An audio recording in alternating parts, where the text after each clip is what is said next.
అనుభూతి గురువుగారు, నాయన నీకు పథ్యం అది మనకు నిత్యం తథ్యం. వేమన గారు అనేక సామాజిక సంస్కర్తలు, వీళ్ళంతా కూడా పద్యాలు రాసిన వాళ్ళంతా కూడా శతకాలు, నరసింహస్వామి శతకం కానీ, భర్తృహరి కానీ వీళ్ళందరూ కూడా సామాజిక సంస్కర్తలు. అంటే సమాజంలో ఉన్నటువంటి అనేక మూఢనమ్మకాలు, మూఢాచారాలు, మూఢ విశ్వాసాలను తొలగించి జ్ఞానం పెంచడానికి చెప్పే నీతి పద్యాలు. ఇందులో ఒక పద్యం చెప్తాడు ఆయన. ధనంబు కూడబెట్టి దానంబు చేయక, ధనంబు కూడబెట్టి దానంబు చేయక,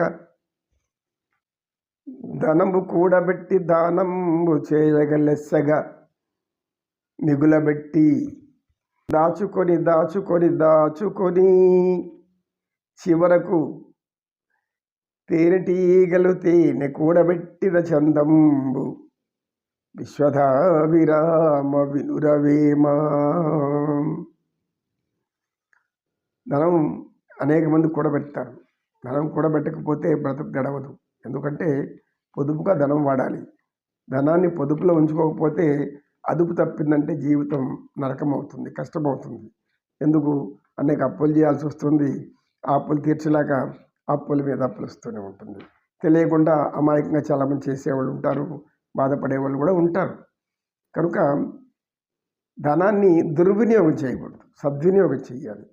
దుర్వినియోగము, సద్వినియోగం, ఈ రెండింటికి తేడా తెలుసుకుంటే చాలు మనం. దుర్వినియోగము, సద్వినియోగము. దుర్వినియోగం అంటే ఇవి ధనం వచ్చినప్పుడు విలాసవంతమైన జీవితానికి కోసమే ఖర్చు పెట్టుకుంటూ ఇదే ఆనందం అనే భ్రమలో అనేక విధాల సుఖాలలో మునిగి తేలుతూ ఉంటే చివరికి ఎంతో కూడిన ధనం మనకి ఎంతోమంది ఆదర్శం. ఇప్పుడు గొప్ప గొప్ప వాళ్ళంతా కూడా కోట్లు కూడబెట్టిన వాళ్ళంతా ఇప్పుడు పెద్ద పెద్దోళ్ళు అయిపోయి చివరి క్షణంలో వాళ్ళు చెప్పే మాటలు మనల్ని కలవరపరుస్తుంది. నేను ఇంత కూడబెట్టాను, ఇంత చేశాను, నాకు ఆనందం అంటే తెలియదు అంటారు. ఇంత మరి కూడబెట్టి ఏం ఆనందం అనిపించావు? అది ఏం చెప్తా అంటే ఈయన ధనంబు కూడబెట్టి దానంబు చేయక. దానం చేయకుండా దాన ధర్మాలు చేస్తే ఏమవుతుంది? పుణ్యం వస్తుంది, పుణ్యఫలం వస్తుంది. అంటే నిన్ను 10 మంది చెప్పుకుంటారు. పుణ్యఫలం ఏదో నీకు అర్థం కాకపోతే, మనకు అర్థం కాలేదనుకోండి పుణ్యఫలం అంటే ఏమో అనేది. అర్థమైంది ఎలా అర్థమవుతుంది? మన వెనకాల ధర్మాత్ముడు పోతున్నాడు చూడబ్బా. పుణ్యాత్ముడు ఉన్నప్పుడు చేతికి ఎముకలు లేకుండా దానం చేశాడు, పేదవాళ్ళకి అందరికీ ఇచ్చాడు. పుణ్యాత్ముడు చాలా, ఆ మాట చాలు.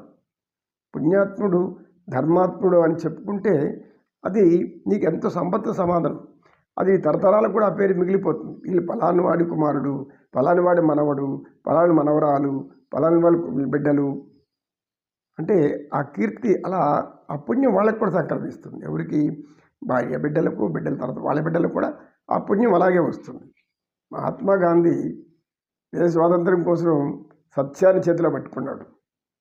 ఏదైతే మనం చెప్పుకుంటామో సత్యము అహింస అని, సత్యము అహింస, మూడు ఆయనకి ఆయుధాలు, ఇంకేమి లేవు. ఇంత తుపాకులు, ఫిరంగులు ఏమేమో ఉన్నాయి బ్రిటిష్ వాళ్ళు. మన వాళ్ళు ఎంతోమంది ప్రాణాలు తెగించి ప్రాణాలు పోగొట్టుకున్నారు. ఆయన అది చేయలేదు. సనాతన హిందూ ధర్మాన్ని నమ్మాడు, ఆ హిందూ ధర్మంలో ఉన్న జ్ఞానాన్ని నమ్మాడు, అందులో ఉండే ఆయుధాలు పట్టుకున్నాడు పరమాత్ముడు పట్టుకున్నట్లుగా. ఏంటది? సత్యం చెప్పడం, హింసకు పాల్గొనుకుంటూ ఉండడం, అహింసను ఆచరించడం. వాళ్ళు ఇంకా ఏదైనా చేస్తే కొట్టను వస్తే సత్యాగ్రహం, కొడితే కొట్టు, తిట్టే తిట్టు, లేదా చంపే, కానీ మాకు కావాల్సింది మాకు కావాలి. అలా గాంధీ మహాత్ముడి యొక్క త్యాగం అంతా ఇంతకాలం. ఏ పదవి ఆశించలేదు, ఎటువంటి పదవి ఆశించలేదు. అందరూ రాష్ట్రపతి ఉండొచ్చు, ప్రధానమంత్రి అంటే నాకు అది కాదు, కర్మయోగం, నేను చేసింది కర్మయోగిని, నా కర్మ ఏమి?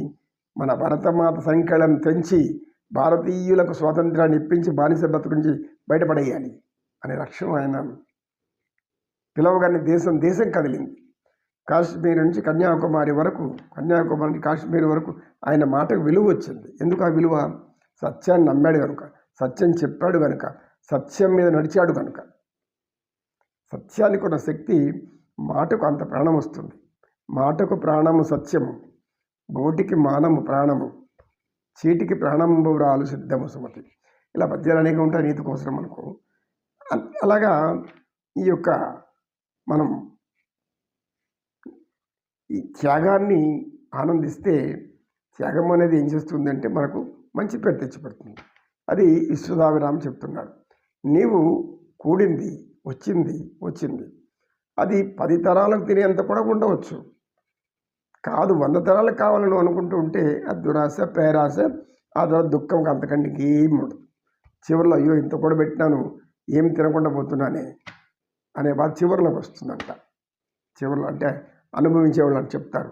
చివరిలో నేను ఏమి ఆచరించకపోయాను, నేనేం తిన్నాను ఇంత. నమో కృష్ణ కృష్ణం వందే జగద్గురు.